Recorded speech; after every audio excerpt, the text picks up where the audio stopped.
आइए प्रतिज्ञा करें कि हम श्री राम के आदर्शों को अपनाएंगे, सीता माता की मर्यादा को समझेंगे, भरत, लक्ष्मण और हनुमान की सेवा भावना से प्रेरणा लेंगे और रामचरितमानस को केवल पढ़ेंगे नहीं बल्कि जिएंगे।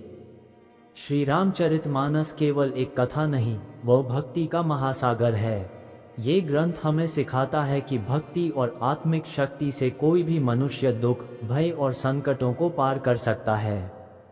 जब हम श्री रामचरितमानस का स्मरण करते हैं तो भीतर से एक शांति, साहस और मनोबल जागृत होता है। ये भाग इसी संदेश को विस्तार से प्रस्तुत करता है। रामायण की सबसे बड़ी शक्ति उसकी भक्ति है। ये भक्ति ऐसी है जो केवल भगवान के लिए नहीं, मानव के आत्मबल को भी मजबूत करती है। भक्ति का अर्थ केवल भजन करना, पूजा करना या मंदिर जाना नहीं है, बल्कि मन, वचन और कर्म से ईश्वर में विश्वास करना और हर परिस्थिति में अपने कर्तव्य का पालन करना ही सच्ची भक्ति है। अब आइए जानते हैं रामचरितमानस से मिलने वाली भक्ति शक्ति और मानसिक बल के प्रमुख सूत्र। 1. हनुमान जी, भक्ति और बल का अद्वितीय संगम। हनुमान जी का चरित्र रामचरितमानस का सबसे चमकता हुआ उदाहरण है। तो उनकी भक्ति ने उन्हें अपराजय बना दिया। उन्होंने राम का नाम लेकर समुंदर पार किया, संजीवनी ले आए, लंका जलाई, राक्षसों से लड़े और फिर भी विनम्र बने रहे। हनुमान से हमें क्या सीखना चाहिए? भक्ति आत्मबल देती है, विनम्रता सबसे बड़ा गुण है। यदि संकल्प सच्चा हो तो असंभव कुछ भी नहीं। आज के युग में यदि हम जीवन की कठिनाइयों से डरते हैं तो हनुमान की तरह श्री राम का नाम लेकर आगे बढ़ें। भय मिट जाएगा, आत्मबल बढ़ेगा। 2. सीता माता, सहनशीलता और आत्मविश्वास की प्रतिमा। अशोक वाटिका में अकेली बैठी सीता भय के बीच में भी शांत रहीं। रावण के प्रलोभनों और धमकियों के सामने वह डगमगाई नहीं। उनका आत्मबल, विश्वास और शुद्धता उन्हें श्री राम की सच्ची संगिनी बनाता है। सीता से क्या सीखें? परिस्थिति चाहे जैसी हो, संयम बनाए रखें। आत्मसम्मान का त्याग मत करो, अंत में सत्य की ही विजय होती है। 3. लक्ष्मण, संयम और साहस का प्रतीक। लक्ष्मण जी का क्रोध पर नियंत्रण और भाई के लिए सेवा भावना उन्हें महान बनाती है। वे संकटों में भी राम के प्रति समर्पित रहे। उनका संयम, संकल्प और साहस आज के युवाओं के लिए प्रेरणा है। 4. तुलसीदास, भक्ति से जीवन परिवर्तन। तुलसीदास जी ने श्री राम के नाम का जाप कर अपना जीवन धन्य बना दिया। उन्होंने रामचरितमानस जैसा अद्भुत ग्रंथ रचा जो आज करोड़ों लोगों की आत्मा को शांति देता है। तुलसीदास से प्रेरणा। भक्ति आत्मा को स्वच्छ करती है, राम नाम से मनोबल बढ़ता है। राम कथा सुनना मानसिक शांति देता है। 5. राम, समता, सहनशीलता और आत्मनियंत्रण के प्रतीक। राम का जीवन किसी तपस्वी से कम नहीं। उन्होंने हर अपमान, संघर्ष, वियोग और युद्ध को अत्यंत संयम से झेला। राम का मनोबल भी उन्हें मर्यादा पुरुषोत्तम बनाता है। उनसे हम क्या सीखें? परिस्थिति चाहे जैसी हो, लक्ष्य से मत डिगो। किसी के भी साथ अन्याय न करो। स्वयं पर नियंत्रण रखो, तभी दुनिया का नेतृत्व कर सकोगे। 6. राम नाम का जाप, मन की शांति और शक्ति का स्रोत। रामचरितमानस में बार बार राम नाम की महिमा गाई गई है। राम नाम मणि दीप धरु जीह देहरी द्वार, तुलसी भरोस राम को, सहज करे जू सुहाए। इन पंक्तियों में छिपा है मानसिक शांति का रहस्य। राम नाम का जाप हर संकट से उबारता है। जब मन टूट जाए, जब कोई रास्ता न दिखे, तब बस राम राम कहो, समाधान मिलेगा। 7. संकट मोचन हनुमान, भय से मुक्ति का प्रतीक। आज के दौर में जहां मानसिक तनाव, डिप्रेशन और अकेलापन बढ़ रहा है, हनुमान चालीसा का नियमित पाठ और रामचरितमानस का श्रवण आत्मा को नया जीवन देता है। भूत पिशाच निकट नहीं आवे, महावीर जब नाम सुनावे। इस एक चौपाई में ही शक्ति है कि बुरे विचार, बुरे प्रभाव और डर पास भी नहीं आएंगे। 8. राम कथा सुनने के लाभ, मन, शरीर और आत्मा के लिए अमृत। मन को शांति मिलती है, विचारों में पवित्रता आती है, आत्मबल जागृत होता है, नकारात्मकता दूर होती है, स्मृति और ध्यान बढ़ता है। 9. राम राज्य, मानसिक संतुलन और सामाजिक समरसता का आदर्श। राम राज्य केवल एक कल्पना नहीं, बल्कि मनुष्य के भीतर संतुलन, सेवा और सत्य का प्रतीक है। जब मनुष्य अपने विचारों, वाणी और कर्म में राम राज्य स्थापित कर लेता है, तो बाहर की दुनिया अपने आप सुधर जाती है। 10. व्यावसायिक जीवन में रामचरितमानस की भूमिका। लक्ष्मण से अनुशासन, भरत से नेतृत्व, राम से नैतिकता, हनुमान से समर्पण, विभीषण से सत्य का साथ, रावण की भूलों से सीख। इन सब को अपनाकर कोई भी व्यक्ति अपने कार्य क्षेत्र में श्रेष्ठ बन सकता है। अब बात करते हैं भक्ति शक्ति को बढ़ाने के उपाय। चेक मार्क प्रतिदिन 5 मिनट राम राम जप करें। चेक मार्क सप्ताह में एक बार रामचरितमानस का श्रवण करें। चेक मार्क हनुमान चालीसा का पाठ करें। चेक मार्क हर संकट में संकट मोचन से प्रार्थना करें। चेक मार्क परिवार में राम कथा या राम नाम का माहौल बनाएं। चेक मार्क गलत विचारों पर नियंत्रण रखें। चेक मार्क दूसरों की सेवा में आनंद खोजें। भक्ति शक्ति और मनोबल बढ़ाने के राम मंत्र। राम नाम मन को शांत करता है, रामचरितमानस आत्मा को मजबूत करता है, हनुमान संकट से बचाते हैं, सीता सहनशीलता सिखाती हैं, भरत सेवा की राह दिखाते हैं, लक्ष्मण संयम सिखाते हैं, शबरी प्रेम सिखाती है, तुलसीदास हमें जुड़ने की राह दिखाते हैं। निष्कर्ष कंक्लूजन, रामचरितमानस एक जीवित शक्ति है। ये ग्रंथ हमारी आत्मा को पोषण देता है, मन को शांत करता है और आत्मबल को जागृत करता है। जो व्यक्ति इसके गूढ़ संदेशों को अपने जीवन में उतार लेता है, उसका जीवन संकटों से परिपूर्ण होकर भी सुंदर बन जाता है। तो आइए भक्ति की शक्ति को पहचानें, मनोबल को जागृत करें, फोल्डेड हैंड्स और रामचरितमानस को केवल पढ़ें नहीं, जिएं। जब राम वहां पहुंचे तो शबरी ने उन्हें प्रेम से बेर अर्पित किए। पहले वो उन्हें चखती थी कि कहीं खट्टे या कच्चे न हों। ये देख लक्ष्मण थोड़े चकित हुए, लेकिन श्री राम ने उन्हें स्नेह से ग्रहण किया और कहा, प्रेम से बढ़कर कोई भेंट नहीं होती। ये घटना हमें ये सिखाती है कि प्रभु भाव के भूखे हैं, सामग्री के नहीं। इसके बाद राम को पता चलता है कि रावण ने छल से सीता का अपहरण कर लिया है। ये दृश्य अत्यंत करुण है। राम विलाप करते हैं, वृक्षों और पशुओं से सीता के विषय में पूछते हैं। यह एक पति का नहीं, एक सच्चे प्रेमी का हृदय विदारक चित्रण है। आगे चलते हुए राम और लक्ष्मण की मुलाकात होती है सुग्रीव और हनुमान से। हनुमान जी ने पहली बार जब राम से भेंट की, तभी उन्होंने जान लिया कि यही वो स्वामी हैं जिनकी उन्हें प्रतीक्षा थी। हनुमान जी की भक्ति, सेवा और बुद्धिमत्ता अद्वितीय थी। राम ने उन्हें अपना स्नेह दिया और वही क्षण से वे श्री राम के सबसे प्रिय सेवक बन गए। सुग्रीव से मैत्री होती है और वह राम को वचन देता है कि वह सीता की खोज में सहायता करेगा। इसके लिए राम सुग्रीव के भाई बाली का वध करते हैं, जो अन्याय और बल के बल पर राज कर रहा था। राम का ये निर्णय न्यायप्रियता और धर्म की रक्षा के लिए था। अंततः श्री राम स्वयं युद्ध भूमि में आए। जैसे ही उन्होंने अपने सामने दोनों बालकों को देखा, उनका मन विचलित हो गया। उन्होंने उनके तेज में कुछ अपना अंश पहचाना। उसी समय ऋषि वाल्मीकि प्रकट हुए और उन्होंने बताया कि लव और कुश राम सीता के पुत्र हैं। ये सुनकर सारा अयोध्या चकित रह गई। राम का हृदय व्यथित हो उठा। उन्होंने सीता को अयोध्या बुलवाया और सबके सामने उनका सतीत्व पुनः सिद्ध करने का आग्रह किया। तब माता सीता ने पृथ्वी माता से प्रार्थना की, यदि मैंने सदैव राम को ही अपना स्वामी माना है, यदि मैं पवित्र हूँ, तो हे पृथ्वी माता, मुझे अपने अंक में स्थान दो। और उसी क्षण पृथ्वी फटी, सिंहासन प्रकट हुआ और सीता माता उसमें समा गईं। ये दृश्य अत्यंत मार्मिक था। राम मौन खड़े रहे। उनका हृदय विदीर्ण हो गया, परंतु उन्होंने किसी को दोष नहीं दिया। यह एक राजा, एक पति और एक धर्मात्मा का असहनीय त्याग था। अब राम ने अपना जीवन धीरे धीरे लोक कल्याण से हटाकर आत्म कल्याण की ओर मोड़ा।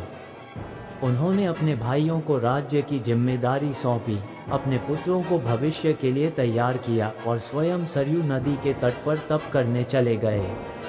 आखिरकार एक दिन श्री राम सरयू नदी में प्रविष्ट हो गए। वे लोक से विदा हुए लेकिन अमर हो गए। तुलसीदास जी कहते हैं, राम सो अधिक राम कर नामू, तिनके जसु जग जाए न कामू। राम तो साक्षात विष्णु हैं, लेकिन उनका नाम और चरित्र संसार के लिए और भी उपयोगी है। राम का जीवन हमें सिखाता है, चेक मार्क कर्तव्य के लिए त्याग करो, चेक मार्क प्रेम में मर्यादा रखो, चेक मार्क संकट में धैर्य रखो, चेक मार्क और सत्ता में न्याय रखो। रामचरितमानस का उत्तरकांड ये बताता है कि सच्चा राजा वही होता है जो स्वयं दुख सहकर भी समाज की रक्षा करे। सीता माता की पीड़ा हमें ये सिखाती है कि स्त्री के आत्मबल में असीम शक्ति होती है। लव कुश की कथा हमें ये दिखाती है कि आने वाली पीढ़ियां यदि आदर्शों पर पली हों तो समाज कभी भटक नहीं सकता। अंत में तुलसीदास जी कहते हैं कि राम कथा सुनने और सुनाने से ही जन्मों के पाप नष्ट हो जाते हैं। रामचरितमानस का यह अंतिम भाग हमें ये भाव देता है कि राम का नाम केवल नाम नहीं, ये जीवन का आधार है। राम का चरित्र केवल कथा नहीं, ये जीवन का दर्शन है। राम का राज्य केवल आदर्श नहीं, ये लक्ष्य है। हर दिन अपने मन में राम नाम का स्मरण करें, अपने बच्चों को राम की कथाएं सुनाएं, अपने घर में प्रेम, मर्यादा और भक्ति का वातावरण बनाएं और सबसे महत्वपूर्ण राम के गुणों को अपने आचरण में लाएं। तभी हम सच्चे राम भक्त कहलाएंगे। श्री रामचरितमानस की कथा जब भी हम सुनते हैं तो वह केवल आनंद नहीं देती, वह जीवन की दिशा भी देती है। यदि हम जीवन में दुखी हैं, भ्रमित हैं या टूट चुके हैं तो श्री राम का नाम वह संजीवनी है जो हमें पुनः खड़ा कर सकती है। तो चलिए आज से ही संकल्प लें कि हम हर दिन श्री राम का नाम लेंगे, उनकी कथा पढ़ेंगे और अपने जीवन को उनके मार्ग पर चलाने का प्रयास करेंगे। रामचरितमानस केवल अतीत की कहानी नहीं, वह वर्तमान का समाधान और भविष्य का मार्गदर्शन है। श्री रामचरितमानस केवल एक कथा नहीं, ये जीवन की महागाथा है। यह वह ग्रंथ है जो केवल भक्तों का नहीं, संपूर्ण मानवता का पथ प्रदर्शक है। तुलसीदास जी ने इसे रचा था उस समय जब समाज दिशाहीन था। ये ग्रंथ न केवल धार्मिक आधार देता है बल्कि जीवन जीने की प्रेरणा भी प्रदान करता है। हे रावण, सीता को लौटा दो, युद्ध टालो, धर्म का मार्ग अपनाओ। परंतु रावण अपने अभिमान में अंधा हो चुका है। अंततः राम उसे युद्ध में परास्त करते हैं। ब्रह्मास्त्र से रावण का वध होता है। जब रावण गिरता है तो राम लक्ष्मण से कहते हैं, जाओ और रावण से ज्ञान लो, वह महाज्ञानी है, मृत्यु से पहले उसके वचनों से लाभ लो। ये प्रसंग दर्शाता है कि श्री राम अपने शत्रु के भी गुणों का सम्मान करते हैं। रावण का अंत केवल एक असुर का अंत नहीं था, वह अहंकार, अधर्म और अन्याय का अंत था। इसके बाद सीता माता को मुक्त किया जाता है। राम उनके पवित्र चरित्र को सिद्ध करने हेतु अग्नि परीक्षा की अनुमति लेते हैं। ये परीक्षा केवल सामाजिक न्याय का प्रतीक थी। सीता के प्रति राम की श्रद्धा और विश्वास अटल था। इसके बाद राम, लक्ष्मण, सीता और पूरी वानर सेना अयोध्या लौटती है। भरत, जिन्होंने राम की खड़ाओं को सिंहासन पर रखकर 14 वर्षों तक राज्य चलाया था, उन्हें देखकर गदगद हो जाते हैं। तुलसीदास जी के शब्दों में, दीनदयाल बिरद संभारी, हरहु नाथ मम संकट भारी। जब भी हम संकट में होते हैं, श्री राम का स्मरण हमें उबार लेता है। ये श्री रामचरितमानस की शक्ति है। ये केवल एक कथा नहीं, ये जीवन का संबल है। हर चरित्र से हमें प्रेरणा मिलती है। भरत से त्याग, लक्ष्मण से निष्ठा, सीता से सहनशीलता, हनुमान से सेवा और राम से मर्यादा। हम सबके भीतर एक राम है। जरूरत है उसे पहचानने की, उसके गुणों को अपनाने की।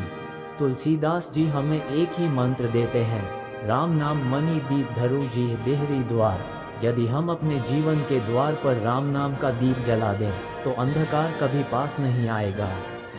आज जब हम भटक रहे हैं, जब जीवन में तनाव, लोभ, मोह और क्रोध बढ़ रहा है, तब ये राम कथा हमें शांति का मार्ग दिखाती है। श्री राम की कथा हमें ये सिखाती है कि भले ही राह कठिन हो, लेकिन यदि संकल्प सच्चा हो तो विजय निश्चित है। तो आइए हम सब मिलकर अपने जीवन में श्री राम के आदर्शों को अपनाएं। श्री राम का वनवास केवल वन में चलना नहीं था, वह एक महायात्रा थी, आत्मा की, सत्य की और धर्म की।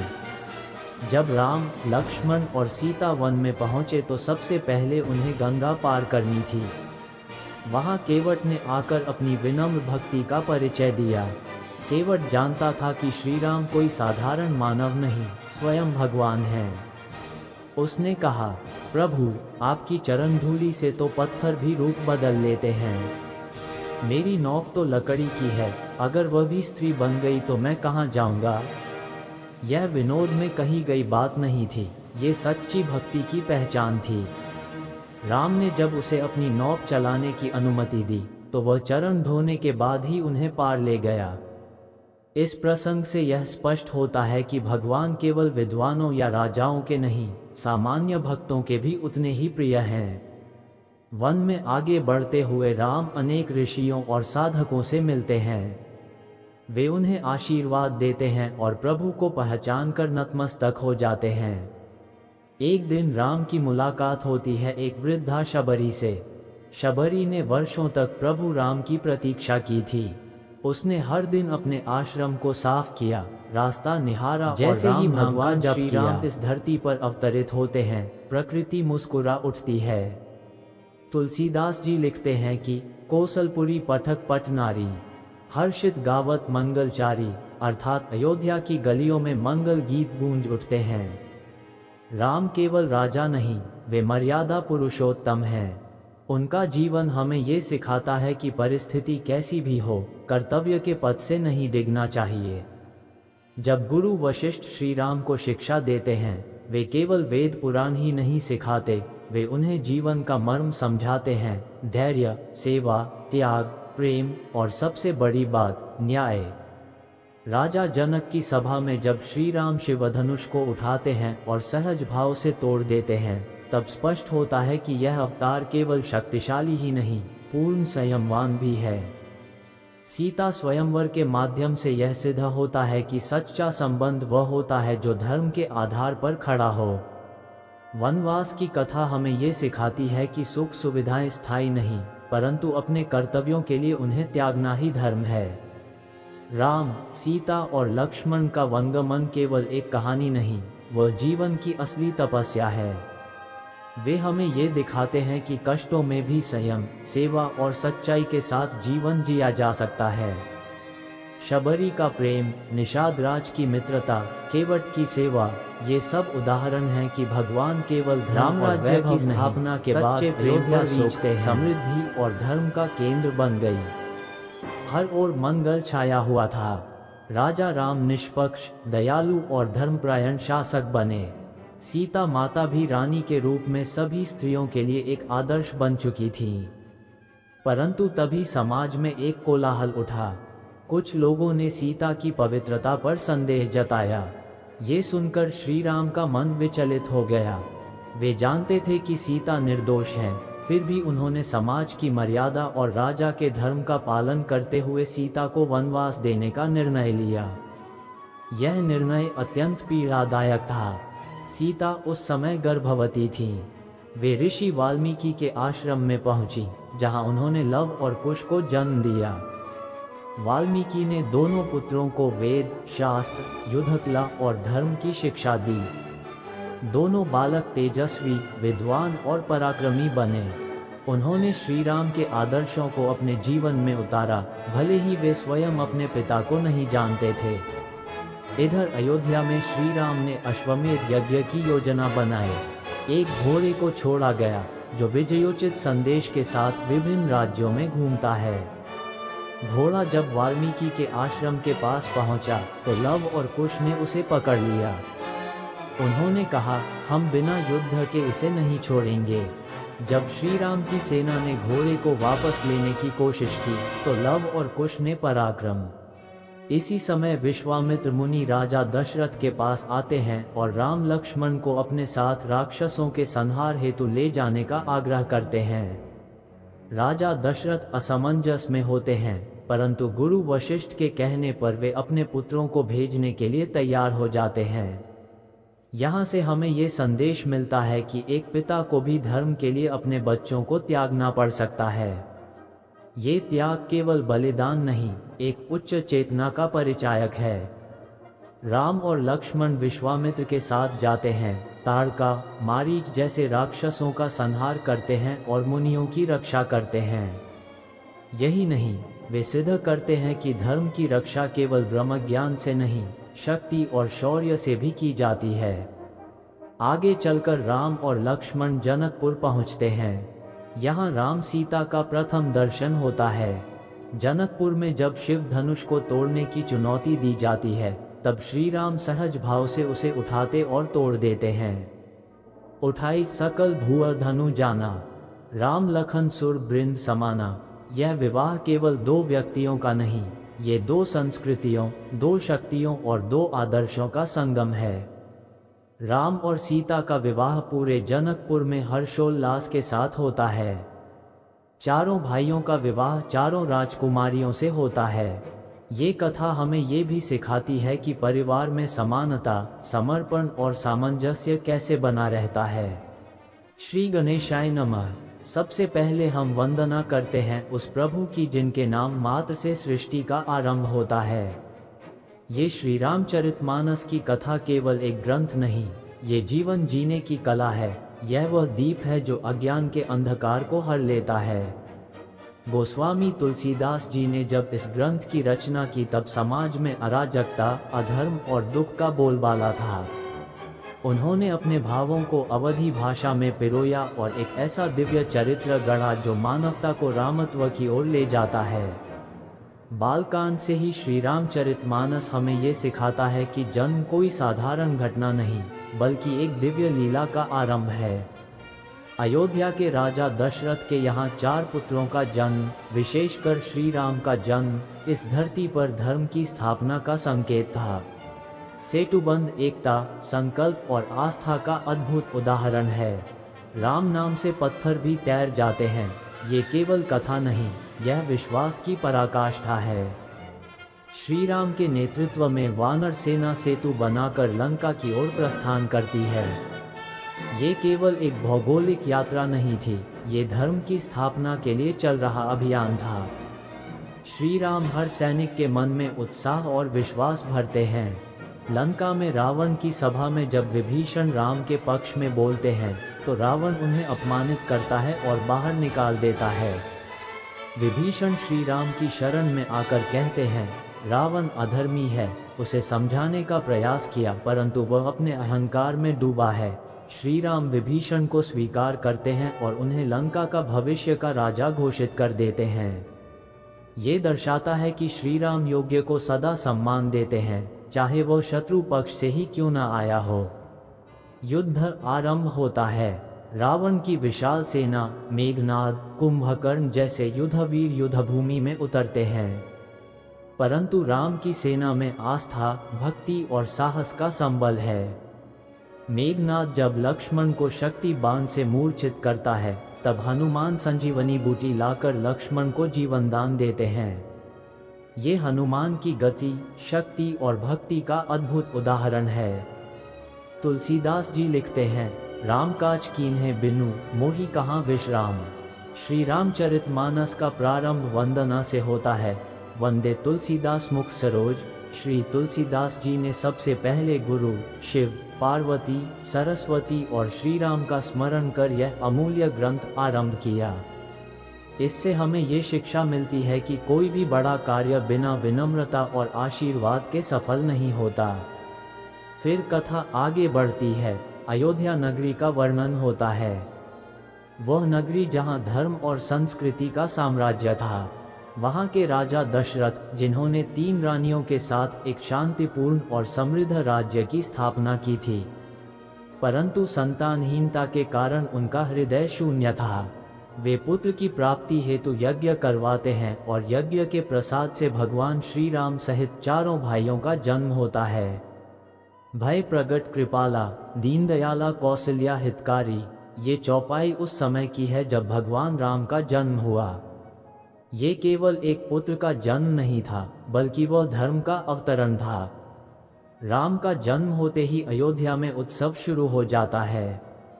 लोग आनंद में मग्न हो जाते हैं। तुलसीदास जी कहते हैं, कौशलपुर पथक पथ नारी, हर्षित गावही मंगलचारी। बाल्यकाल में राम, लक्ष्मण, भरत और शत्रुघ्न की शिक्षा आरंभ होती है। गुरु वशिष्ठ उन्हें जीवन के गूढ़ रहस्य सिखाते हैं। ये शिक्षा केवल वेदों की नहीं होती, बल्कि व्यवहार, नीति और धर्म की होती है। जो अधर्म करेगा, चाहे वह अपना हो या पराया, उसका वध आवश्यक है। इसके बाद सीता की खोज शुरू होती है। हनुमान, अंगद, जामवंत आदि समुद्र के किनारे पहुंचते हैं। तभी उन्हें जटायु के भाई संपाति से सीता का पता मिलता है, लंकापुरी, रावण की नगरी में। हनुमान जी समुद्र लांघने का निर्णय लेते हैं। जामवंत उन्हें उनकी शक्ति की याद दिलाते हैं, जो वे भूल चुके थे। ये प्रेरणास्पद प्रसंग है। कभी कभी हमारी शक्तियाँ हमारे भीतर होती हैं, पर हमें उसका बोध नहीं होता जब तक कोई सही मार्गदर्शक न मिले। हनुमान समुद्र लांघते हैं, अनेक राक्षसों को पार करते हुए लंका पहुँचते हैं। वहाँ वे सीता माता को अशोक वाटिका में देखते हैं। सीता दुखी हैं, परंतु उनका मन अडिग है। रावण के प्रलोभनों को ठुकराकर वे प्रतीक्षा कर रही हैं श्री राम की। हनुमान माता को राम की मुद्रिका देते हैं और बताते हैं कि शीघ्र ही राम उन्हें मुक्त करने आ रहे हैं। फिर हनुमान रावण की सभा में पहुंचते हैं, उसका उपहास करते हैं और जब उनकी पूंछ में आग लगती है तो वे पूरी लंका जला देते हैं। ये केवल एक युद्ध नहीं था, यह अधर्म के विरुद्ध पहला प्रहार था। हनुमान वापस लौटकर राम को सब समाचार देते हैं। अब श्री राम वानर सेना के साथ लंका पर चढ़ाई की तैयारी करते हैं। समुद्र पार करने हेतु राम समुद्रदेव से प्रार्थना करते हैं। श्री रामचरितमानस की कथा हमें उस युग में ले जाती है जहां धर्म और अधर्म के बीच घोर संघर्ष चल रहा था। पृथ्वी पीड़ा से कराह रही थी। राक्षसों के अत्याचार से संत, ऋषि, मुनि सभी त्रस्त थे। तभी भगवान विष्णु ने पृथ्वी पर श्री राम रूप में अवतार लेने का संकल्प किया। अयोध्या के राजा दशरथ के यहाँ 4 पुत्रों का जन्म हुआ, राम, भरत, लक्ष्मण और शत्रुघ्न। इन चारों भाइयों में प्रेम, त्याग, भक्ति और सेवा की मिसाल देखने को मिलती है। श्री राम को विशेष रूप से मर्यादा पुरुषोत्तम कहा गया, क्योंकि उन्होंने जीवन में हर स्थान पर मर्यादा का पालन किया। श्री राम का चरित्र हमें ये सिखाता है कि जीवन में परिस्थितियां कैसी भी हों, यदि मनुष्य सत्य, प्रेम और धर्म के मार्ग पर चलता है तो वह हर संकट को पार कर सकता है। राम ने कभी किसी से द्वेष नहीं किया, उन्होंने सभी को अपनाया, चाहे वह शबरी जैसी भीलनी हो या निषादराज जैसा वनवासी। रामचरितमानस के बालकांड में हम देखते हैं कि भगवान राम का जन्म होते ही सारी अयोध्या आनंदमय हो उठती है। तुलसीदास जी लिखते हैं, भय प्रगट कृपाला दीनदयाला कौशल्या हितकारी। ये केवल एक पंक्ति नहीं, बल्कि यह बताती है कि प्रभु का अवतरण हमेशा किसी उद्देश्य के लिए होता है। अयोध्या में राम का राज्याभिषेक होता है। ये राम राज्य की स्थापना का दिन था। राम राज्य का आदर्श, हर व्यक्ति न्याय पाता है, कोई भूखा नहीं रहता, धर्म का पालन होता है, प्रेम, त्याग और मर्यादा जीवन का हिस्सा बनते हैं। तुलसीदास जी लिखते हैं, राम राज्य विश्व विख्याता, सकल लोक हितकारक त्राता। राम राज्य केवल एक शासन व्यवस्था नहीं, ये जीवन का आदर्श मॉडल था। वहाँ का हर नागरिक अपने कर्तव्य का पालन करता था और राज्य स्वयं जनता की सेवा के लिए समर्पित था। श्री रामचरितमानस का अंतिम संदेश, तुलसीदास जी हमें ये सिखाते हैं कि भगवान राम के आदर्श आज भी उतने ही प्रासंगिक हैं जितने त्रेता युग में थे। श्री राम का जीवन एक संदेश है कि संकट में धैर्य रखें, कि सेवा सबसे बड़ा धर्म है, कि सत्य और प्रेम से बढ़कर कुछ नहीं, कि मर्यादा और न्याय जीवन की रीढ़ हैं। राम के जीवन से यह प्रमुख शिक्षा मिलती है। पिता के आदेश का पालन करें, भाई के लिए त्याग करें, पत्नी के लिए सच्ची निष्ठा रखें, शत्रु से भी मर्यादा से पेश आएं, सेवकों का आदर करें, प्रजा की भलाई को सर्वोपरि माने। राम एक राजा नहीं, एक भाव है। राम एक चरित्र नहीं, एक आदर्श है। राम केवल मंदिर में नहीं, अपने विचारों और आचरण में बसाएं। रामचरितमानस हर युग के लिए है, हर व्यक्ति के लिए है। राम का अयोध्या लौटना और राज्याभिषेक ये संदेश देता है कि सत्य और धर्म की अंततः विजय होती है। राम राज्य वह आदर्श है जहाँ कोई दुखी नहीं, कोई भूखा नहीं, कोई अन्याय नहीं। भरत का चरित्र हमें त्याग और भक्ति की पराकाष्ठा सिखाता है। उन्होंने वन जाकर राम को राजगद्दी लौटाने का आग्रह किया और जब राम ने मना किया तो उन्होंने उनकी खड़ाओं को सिंहासन पर रखकर राजकाज किया। ये त्याग और आदर का सर्वोच्च उदाहरण है। लक्ष्मण की सेवा भावना, सीता की सहनशीलता, हनुमान की भक्ति, विभीषण की विवेकशीलता, ये सभी चरित्र हमें ये सिखाते हैं कि जीवन में यदि हम इन गुणों को अपनाएं तो हम भी राम के समान आदर्श बन सकते हैं। तुलसीदास जी की लेखनी हमें बार बार यही सिखाती है कि राम नाम मणि दीप धरो, जी देहरी द्वार। यदि हम अपनी जिह्वा पर राम नाम का दीप जला लें तो अज्ञान रूपी अंधकार कभी पास नहीं आ सकता। आज के युग में जब मानव मूल्यों में गिरावट आ रही है, जब लोग धन, पद और यश के पीछे भाग रहे हैं, तब रामचरितमानस हमें आत्मा की ओर लौटने की प्रेरणा देता है। ये हमें बताता है कि असली सुख भौतिक वस्तुओं में नहीं, बल्कि सेवा, त्याग, प्रेम और भक्ति में है। श्री रामचरितमानस की कथा हमें उस युग में ले जाती है जहां धर्म और अधर्म के बीच घोर संघर्ष चल रहा था। पृथ्वी पीड़ा से कराह रही थी, राक्षसों के अत्याचार से संत, ऋषि, मुनि सभी त्रस्त थे। तभी भगवान विष्णु ने पृथ्वी पर श्री राम रूप में अवतार लेने का संकल्प किया। अयोध्या के राजा दशरथ के यहाँ 4 पुत्रों का जन्म हुआ, राम, भरत, लक्ष्मण और शत्रुघ्न। इन चारों भाइयों में प्रेम, त्याग, भक्ति और सेवा की मिसाल देखने को मिलती है। श्री राम को विशेष रूप से मर्यादा पुरुषोत्तम कहा गया क्योंकि उन्होंने जीवन में हर स्थान पर मर्यादा का पालन किया। श्री राम का चरित्र हमें ये सिखाता है कि जीवन में परिस्थितियां कैसी भी हों, यदि मनुष्य सत्य, प्रेम और धर्म के मार्ग पर चलता है तो वह हर संकट को पार कर सकता है। राम ने कभी किसी से द्वेष नहीं किया, उन्होंने सभी को अपनाया, चाहे वह शबरी जैसी भीलनी हो या निषाद राज जैसा वनवासी। रामचरितमानस के बालकांड में हम देखते हैं कि भगवान राम का जन्म होते ही सारी अयोध्या आनंदमय हो उठती है। तुलसीदास जी लिखते हैं, राम का जीवन त्याग का जीवन था। जब कैकेयी ने राजा दशरथ से 2 वरदान मांगकर राम को वनवास भेजा, तब राम ने बिना किसी विरोध के वनगमन स्वीकार किया। यह निर्णय दर्शाता है कि वे केवल पुत्र ही नहीं, एक आदर्श नागरिक भी थे, जिन्होंने पिता की वचनबद्धता को निभाया। वन में जाकर राम, सीता और लक्ष्मण ने जिस वन को जिया, वह सामान्य नहीं था। ये तप, संयम, सेवा और आत्मसमर्पण का जीवन था। शबरी जैसी भक्त ने वर्षों तक राम के दर्शन की प्रतीक्षा की और अंततः प्रभु ने स्वयं जाकर उसे कृतार्थ किया। हनुमान जी का चरित्र इस कथा में सबसे अद्भुत और प्रेरक है। उन्होंने श्री राम के लिए जो सेवा की वह अपूर्व है। उनकी भक्ति, शक्ति और विनम्रता एक साथ देखने को मिलती है। वे हमें सिखाते हैं कि सच्चा भक्त वह है जो अपने स्वामी के कार्य के लिए तन, मन, धन सब कुछ अर्पण कर दे। लंका दहन से लेकर सीता की खोज, समुद्र लांघना, राम रावण युद्ध तक श्री रामचरितमानस जीवन के हर क्षेत्र में हमें मार्गदर्शन देता है। ये केवल युद्ध की कथा नहीं, यह आत्मा की विजय की कथा है।